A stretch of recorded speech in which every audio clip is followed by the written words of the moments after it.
Ball State heading into Lexington this weekend. A lot of new faces on this Kentucky team, some old/new faces on this team as far as the coaching staff goes. Just kind of starting things off here with this Ball State preview. Before we actually get to Ball State, Andrew, I've not had a lot of opportunity to talk to you about this football team this upcoming season. Some interesting additions to the transfer portal. Devin Leary, obviously being the biggest one. Liam Cohen's back. This receiver room looks fun. I mean, just talk to me about the change here on offense for the Wildcats, and how are you excited for it? Because I'm really excited. I can't wait to be in Kroger Field on Saturday. I can tell you that. I am absolutely hearing a little bit of Grove Street. That is going to be awesome. I can't wait to do a little bit of that. But I mean, speaking to this team, the way I look at this, Devin Leary, I don't think people give him credit for the numbers he put up in 21. Heck, I don't think I did. I looked at those numbers to write an article, and I think it's I made this statement in an article, and I stand by it. You can argue that before taking a snap, I think that Devin Leary is the best quarterback of the Stoops era. That's how good his numbers are. His 2021 numbers, the year that Will Levis was elite, one of the best quarterbacks in the SEC, great numbers from Levis with Liam Cohen. Devin Leary blew those out of the water. And then he, of course, gets banged up last year. He's healthy now. We got to speak to him yesterday at media availability. He seems excited, ready to rock and roll. No nerves, he says. I don't know if I believe it, because I'd be nervous if I was quarterbacking a team in front of a ton of fans. But talked to Coach Cohen as well. He's same thing, excited, ready to be back in college football, calling plays. And I think this offense is going to be a well-oiled machine compared to what we saw last year. I mean, these receivers, one of the best units in college football. Definitely one of the best units in the SEC. So it's going to be a lot of fun. And I think it's going to be, the Wildcats are going to score a lot of points this year, something you did not see last year with a banged up Levis and a play caller that was pretty bad. Yeah, it was rough at times for the quarterback and the play caller there in Lexington. Statistically, like you mentioned, the 2021 season for Devin Leary is really what jumps off the page for you. 35 touchdowns, 5 interceptions, 8 yards per attempt, 3,400 passing yards, 65.7% completion percentage. I mean, those are just great numbers. And if he's able to stay healthy, it'll be a good season, I think, for the Kentucky Wildcats, just simply because of how good I think their offense is going to be. One of the things that held them back last year, and one of the things that possibly could hold them back this year if it's not able to kind of take form, was the offensive line. And this camp, we've had a couple of different injuries to the offensive tackle position. Obviously, Ben Christman, I believe, out for the season for the Wildcats. They're going to have some different guys step up there. What do you think about this offensive line, and what have you seen out of it during camp thus far? And do you think it's able to truly take a step forward after what was a disastrous 2022?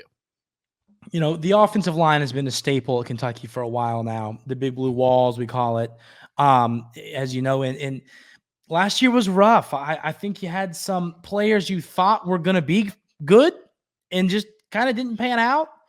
You had some players out of position, and now I like the way this unit's shaping up. I like you got Cox playing tackle, the transfer from Northern Illinois, and you, of course, got Eli Cox playing guard, Yeager Burton playing center, the local kid.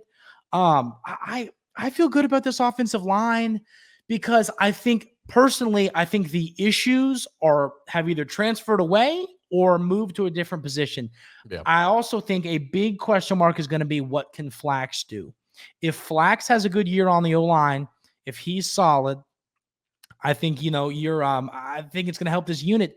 And if he isn't, I think you have a player right behind him that can come in and do the job well. So I think this offensive line is going to take that step forward that is frankly necessary for the Wildcats to put up a bunch of wins this season. You look at this game this weekend against Ball State, and I think you've got 3 games to start the September slate where you really do feel like, okay, Kentucky's going to probably have their way, adjust some things if there's issues. Ball State this weekend, Eastern Kentucky on September 9th, and then Akron on September 16th before you head on the road to Nashville to take on Vanderbilt. And I'm going to be honest, I've got no idea what to make of that Vanderbilt game right now, just simply because we haven't seen Kentucky play, and the last time they played the Commodores, they lost. So I want to get your thoughts, Andrew, about this game against the Cardinals this weekend. What are some of the things that we need to be looking out for? You were talking about it to me before we started recording about all the different things you've been hearing from camp from these different coaches about Ball State. Tell me about this team we're going to be facing. Well, the first thing I'll tell you is this. Mac Nation always brings something special when they're playing an SEC team. We know that. Mm-hmm. That was a common question asked to all the coaches. I assume we're going to hear from defensive coordinator today. I assume you're going to hear the same question asked to Coach White. And, it's funny because it's a fact. I mean, MAC teams give fits to SEC teams. I don't know what it is about them. And, Coach Cohen kind of answered that, and he said, there's something those guys just love to play football. I mean, they just love to play. They don't care if they're playing on a Tuesday night with 7 people in the stands and it's snowing -7 degrees. They don't care. They are out there to play football. And that's what I think they're going to bring to, this team. Now, bring against the Kentucky team.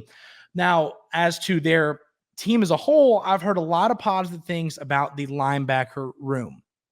That has kind of been what the coaching staff has talked about. Liam Cohen talked about that's been a big thing for the offense, is focusing on that linebacker room. It's the best unit they have, and they need to be ready to rock and roll and stop them from blowing up plays, stopping the run. That's how Kentucky's going to win this game. So the linebacker room, being able to kind of block up off the defensive line, have your offensive linemen climb to the secondary, get to the linebackers, create holes for Ray Davis and the rest of these running backs. That is going to be how this team wins this football game and potentially covers the spread, which I know is a big topic around Lexington right now. Yeah, it's going to be a very physical, I think, aggressive team, I guess is what you would call Ball State. And you see that across the MAC whenever Kentucky's played MAC schools in the past. Northern Illinois, I think, being obviously the most notable one. And year in and year out, I don't really think it matters what type of coach they have or what type of personnel they have. They're going to try and they're fly around and they're going to hit you. And I think Kentucky, with their linebacking core, I want to get to a thought here, Andrew, in a second, but just want to point out, I think this is the only fun thing that I can find about this team that's just like, oh, that's exciting about Ball State. Lane Hatcher has been named the starting quarterback of Ball State. And in case you don't know who that is, he started his career at Alabama, transferred to Arkansas State in 2019. He had 27 touchdowns in his freshman season with the Red Wolves, 19 touchdowns to 2 interceptions the next year, 19 touchdowns to 13 interceptions. The following season, he transfers to Texas State, 19-10 TD-INT ratio. I mean, this guy's been tossing touchdowns since I was just about 16 years old. I mean, he's been in the college football for quite some time and has statistically racked up over 10,000 career passing yards. He's a journeyman. He's the definition of a journeyman here in college football. So I think that's something to look out for. Whether or not that's a huge struggle for this Kentucky defense, I don't know. Again, statistically, he's kind of taken a drop off over these past couple of years, and I just don't know if Ball State's got the horses to really make him look good surrounding him. But Andrew, you have an interesting thought here about this linebacking core for Ball State and it being good, because one of the biggest struggles of this team, to go back to this Kentucky offense last year, was the ability to run the ball and to get that push to the second level. What do you think about this Kentucky running back room, and how do you think the Wildcats are going to attack Ball State this weekend? Well, I'll tell you this. I think Ray Davis is an absolute beast.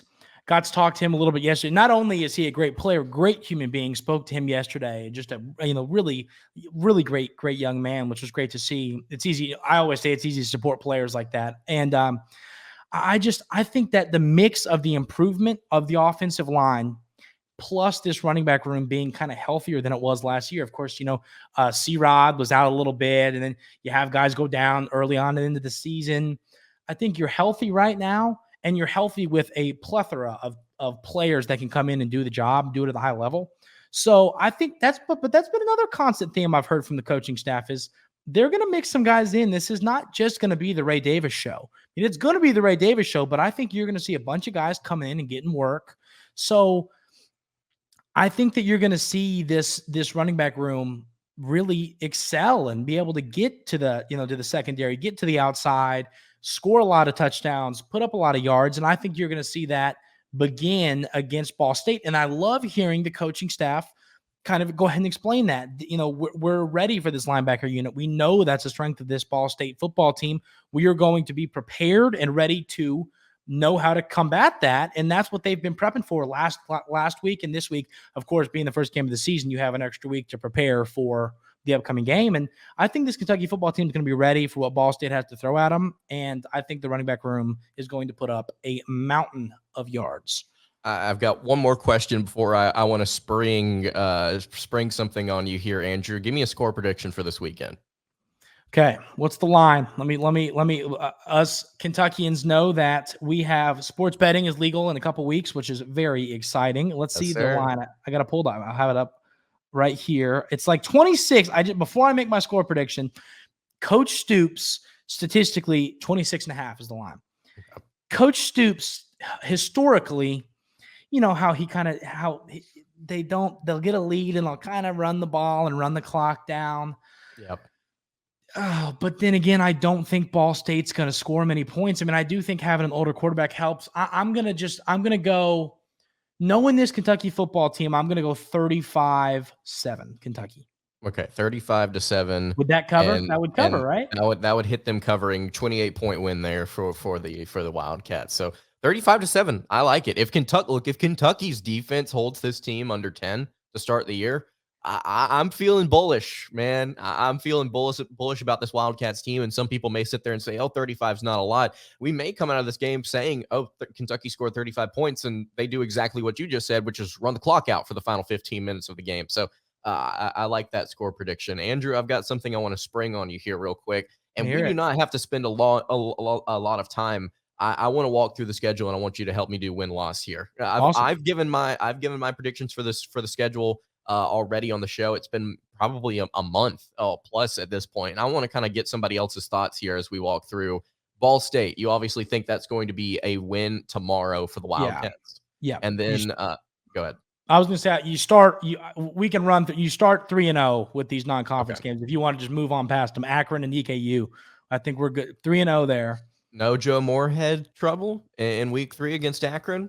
Oh man, I've gone back and forth, and I think the Wildcats I think they're going to be okay. I think they're going to be able to be just fine against those three teams. If they lose one of those 3 games, we're going to have you back on the show, and we're going to cry for 30 minutes. All right, Vanderbilt week 4, September 23rd on the road in Nashville. Win or loss? It's a win.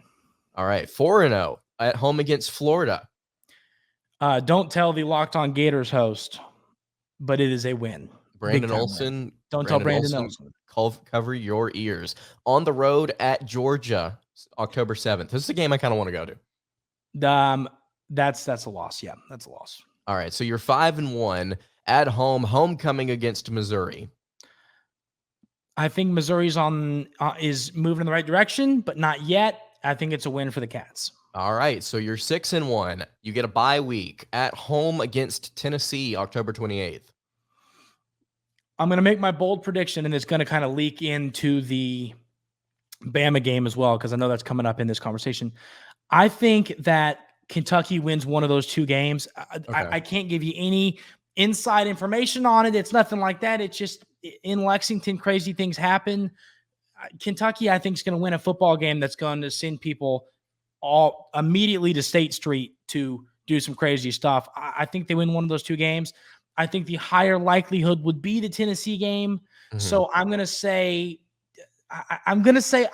loss, but I think that they will find a way to upset a team this year. But I'm going to say loss for the Bama game and the Tennessee game. Okay. All right. So losses for both of those games. Yeah. And then the Mississippi State is the game sandwiched between those 2 on the road. On the road, I'm not a believer. I'm not a believer in Mississippi State. I think it's a win. All right, so you are currently 7-3 heading into the game against South Carolina, November 18th on the road in Williams-Brice Stadium. Sandstorm doesn't scare me. Spencer Rattler doesn't scare me. Cats win. All right, 8-3 heading into a game against Louisville, a new team, a new coaching staff there. Probably going to be a competitive football team this season, unlike their basketball program. If they hit 8 wins, that will double up the amount of wins that their basketball program got last year, and I think that's where they're currently sitting I think that's where they're currently projected to get at. So Louisville on the road to wrap up the season. Win or loss, Andrew? I want to show you, not tell you, but obviously people are listening. I'm going to show you. There's my answer right there. All right, but the Wildcats are going to win this one, and I think they're going to win it handsomely. Yes, sir. L's down all the way. So 9-3 is your prediction for the upcoming season. That was my thought here too, about the Wildcats. I like the thought of you either beat Alabama or Tennessee, because let's just be completely honest, it's been the same kind of casual stance that everybody and their mother has taken, and I've been guilty of this as well, just sitting here saying, man, if Bama's quarterback don't look good, they're going to Yeah. lose a bunch of games. And it's just like, well, that could be the case, but let's also be realistic here. This is one of the most talented rosters in all of college football. Still, if Bama plays, this has been more my issue. If Bama plays like they did on the road last season, they could have Bryce Young. Sure. If Bryce Young was playing in this game, I would still say the exact same thing. If Bama plays like they did on the road last year, they're going to trip up. And look, Devin Leary, I think, is a great quarterback, and that's what it's taken to beat Alabama in the past. You get him at home with a great crop of receivers. That's a game Kentucky can win. So I'm not going to sit here and tell you that it's definitively going to happen. Obviously, again, like I said, Bama's the more talented roster. But gosh, I feel so different about that game, knowing how the Crimson Tide have played on the road over these past couple of seasons. Yeah, I agree with you. I think it's a ball game. I'm a big believer in destiny. Sometimes I think Tennessee beating Alabama last year was destiny. It just you wake up and you get that feeling, man, Tennessee's going to win that football game, and it happened. I woke up that morning and said the same thing. There's something about Kentucky beating Alabama this year at home.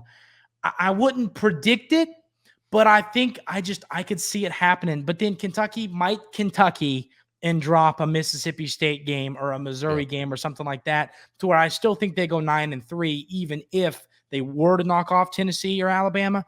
But goodness, Lance, we're gonna have to get you into town here if they pull off that upset, because it's going to be a wild night in my hometown if Kentucky beats Alabama.